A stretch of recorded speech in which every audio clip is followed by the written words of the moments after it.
Welcome to రాజనీతి.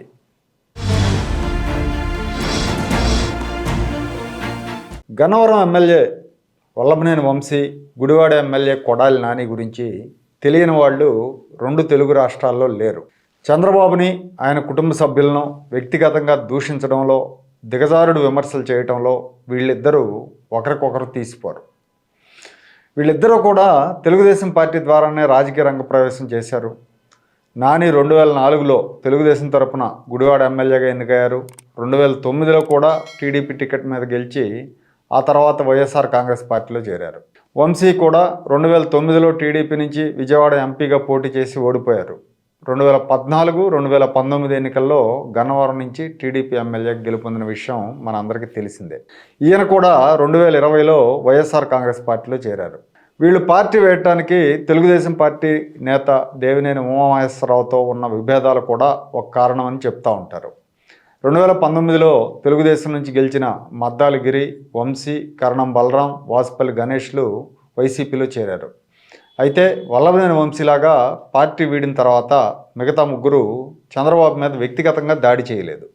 వంశీ మాత్రం నీచాతి నీచమైన విమర్శలు చేసి తన వ్యక్తిత్వం ఏ పాటిదో తెలుగు ప్రజలకు స్వయంగా ఆయనే చూయించుకున్నారు. ముఖ్యమంత్రి జగన్మోహన్ రెడ్డి గారి మెప్పు కోసమే ఇలాంటి విమర్శలు చేశారని కొంతమంది అంటారు. విద్యార్థులతో లోకేష్ జూమ్ కాల్ నిర్వహిస్తే ఆ కాల్లో కూడా ఈ వంశీ చొరబడ్డాయంటే వీళ్ళ అరాచకం ఏ స్థాయిలో ఉందో అర్థమవుతుంది. జగన్ మెప్పు కోసం చంద్రబాబుని, లోకేష్ని ఎన్ని బూతులు తిట్టినా చివరికి వంశీకి ఫలితం మాత్రం దక్కలేదు. పార్టీ మారిన నలుగురిలో మద్దాలి గిరికి, వాసుపల్లి గణేష్కి టికెట్ నిరాకరించారు. వంశీకేమో గన్నవరం నుంచి బదిలీ చేస్తున్నట్టు వార్తలు వస్తున్నాయి. గన్నవరంలో వంశీ మీద పోటీ చేసి ఓడిపోయిన యార్లగడ్డ వెంకట్రావు తెలుగుదేశం పార్టీలో చేరటంతో ఆయన గన్నవరం తెలుగుదేశం అభ్యర్థిగా చంద్రబాబు డిసైడ్ చేశారు. గన్నవరంలో వైసీపీ అభ్యర్థిగా వంశీని నిలబెడితే వెంకట్రావు చేతిలో ఓటమి తప్పదన్న రిపోర్ట్స్ జగన్కి చేరటంతో అక్కడి నుంచి వంశీని తప్పించబోతున్నారు. విజయవాడ లోక్సభ నుంచి పోటీ చేయడానికి వైసీపీకి సరైన అభ్యర్థి లేడు కాబట్టి, వంశీకి గతంలో లోక్సభకు పోటీ చేసిన అనుభవం ఉంది కాబట్టి ఆయన లోక్సభకు పంపాలని వైసీపీ అధిష్టానం నిర్ణయించింది. అయితే గన్నవరం నుంచే పోటీ చేయాలన్న ఉద్దేశంతో ఉన్న వంశీ తన మిత్రుడైన మాజీ మంత్రి కొడాలి నానిని తీసుకొని జగన్మోహన్ రెడ్డి గారిని కలిసినప్పటికీ ఫలితం దక్కలేదంట.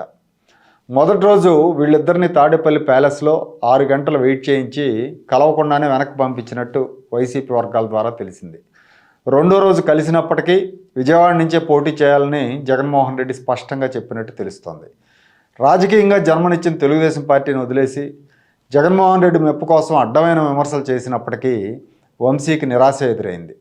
గన్నవరం నుంచి వంశీ స్థానంలో పెనమలూరు ఎమ్మెల్యే పార్థసారథిని బరిలోకి దింపే యోచనలో వైసీపీ అధిష్టానం ఉంది. గన్నవరంలో బీసీల ప్రాబల్యం కూడా ఉంది కాబట్టి వెంకట్రావుకి సారథి అయితే గట్టి పోటీ ఇస్తారనే భావనలో జగన్ ఉన్నారట. ఉమ్మడి కృష్ణా జిల్లాలో కొడాలి నాని, పామర్రు అనిల్ కుమార్ మినహా దాదాపుగా అందరినీ మార్చే ఆలోచనలో వైసీపీ అధిష్టానం ఉన్నట్టు తెలుస్తోంది.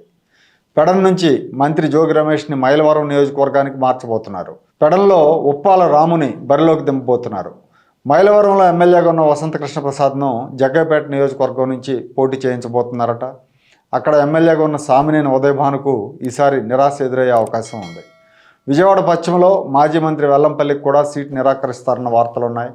కృష్ణా జిల్లాలో ఎమ్మెల్యేల మార్పు, సీట్ల మార్పిడి మీద రోజుకో రకమైన వార్తలు వస్తుండటంతో వైసీపీ ఎమ్మెల్యేల్లో ఆందోళన నెలకొని ఉంది.